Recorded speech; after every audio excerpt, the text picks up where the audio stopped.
আমার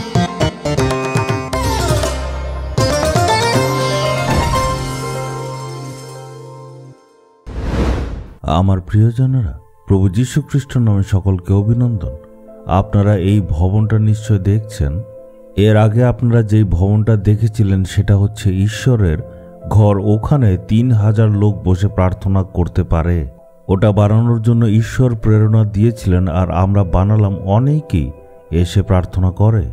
ডিজিএস দিনাকরণ এটা উদ্বোধন করেছে, আর 1998 সনে জানুয়ারি 13 তারিখে আমরা এটার উদ্বোধনী করেছিলাম। আর তারপর ডিজিএস দিনাকরণ এখানে এসে সেটা উদ্বোধন করলেন।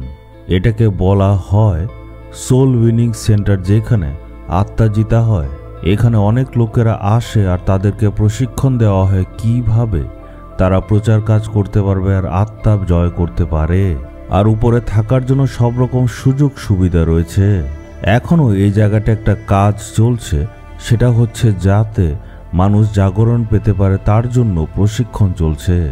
এখানে লোকেরা আসে আর প্রশিক্ষণ পেয়ে যায়। এই ভবনের ঠিক পেছনে একটা স্টুডিও আমরা বানিয়েছি।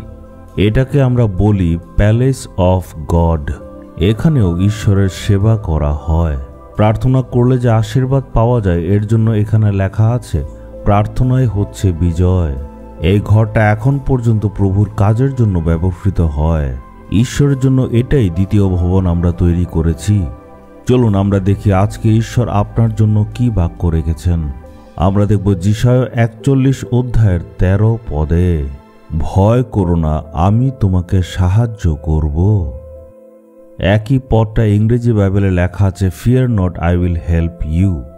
আমি সঙ্গে থাকবো আর সাহায্য করব। আজ হয়তো কারোর থেকে সাহায্য পাবেন এমন আশা আছে। আপনি বুঝতে পারছেন না কি করবেন। অনেক রকম সমস্যা রয়েছে, তাই অনেক দুশ্চিন্তায় রয়েছেন। প্রত্যেকজন মানুষের জীবনে প্রয়োজনীয়তার জিনিস আছে।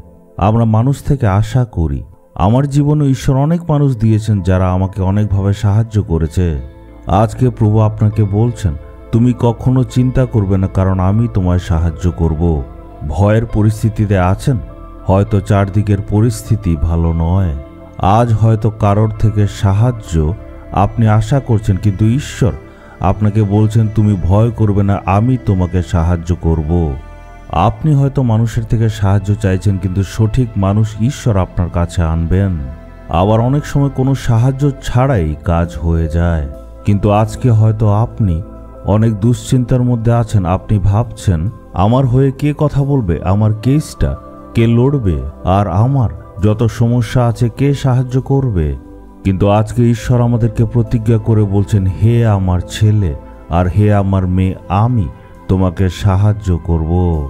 আজকে ঈশ্বর আপনাকে বলছেন আমি তোমার হাত ধরব আর আমি তোমাকে সাহায্য করব, আমি তোমাকে পথ দেখাবো। আপনি প্রভুকে বলুন, হে প্রভু, আমি কোনো মানুষের কাছে আর যাব না, কারোর কাছে সাহায্যের জন্য হাত পাতব না, কারণ আপনি আমার সাহায্যকর্তা।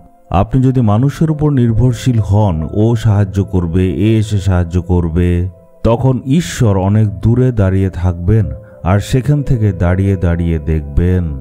যতক্ষণ না আপনি ঈশ্বরের চরণে এসে সাহায্য চাইবেন, ততক্ষণ উনি আপনাকে সাহায্য করবেন না। কিন্তু দেখা যায় মানুষ নিজের শক্তিতে অনেক চেষ্টা করে, তারপর যখন হয় না তখন শেষে ঈশ্বরের কাছে আসে। এদিক ওদিক অনেক চেষ্টা করে, যখন অসুস্থ হয় অনেক চেষ্টা করে, একদম শেষে ঈশ্বরের চরণে আসে আর প্রার্থনা করে। সর্বশেষের স্থান প্রভুকে কখনো দেবেন না। সর্বপ্রথমে আপনি ঈশ্বরের কাছে আসুন আর এসে প্রার্থনা করুন। বলুন, প্রভু আপনি আমাকে সামলান, উনি সাহায্য করবেন। যার দ্বারা কাজ হতে পারে সেই ব্যক্তিকেই ঈশ্বর পাঠাবেন। নিজের ভুলটা ঈশ্বরের কাছে স্বীকার করে বলুন, প্রভু আমাকে ক্ষমা করে দিন।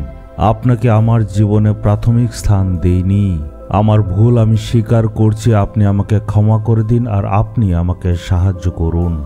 আজকে কি আপনি প্রার্থনা করতে প্রস্তুত? একটু চেয়ে দেখুন, আজ অলৌকিক কাজ দেখবেন। হে ঈশ্বর, আমি এতদিন ধরে সাহায্যের জন্য মানুষের দিকে তাকিয়ে আছি। আমার এই ভুলটা আপনি ক্ষমা করে দিন আর সাহায্য করুন। আপনাকে শেষ স্থান দিয়েছি, তাই আমাদের ক্ষমা করুন। এখন আপনাকে প্রথম স্থান দিচ্ছি, আমায় সাহায্য করুন।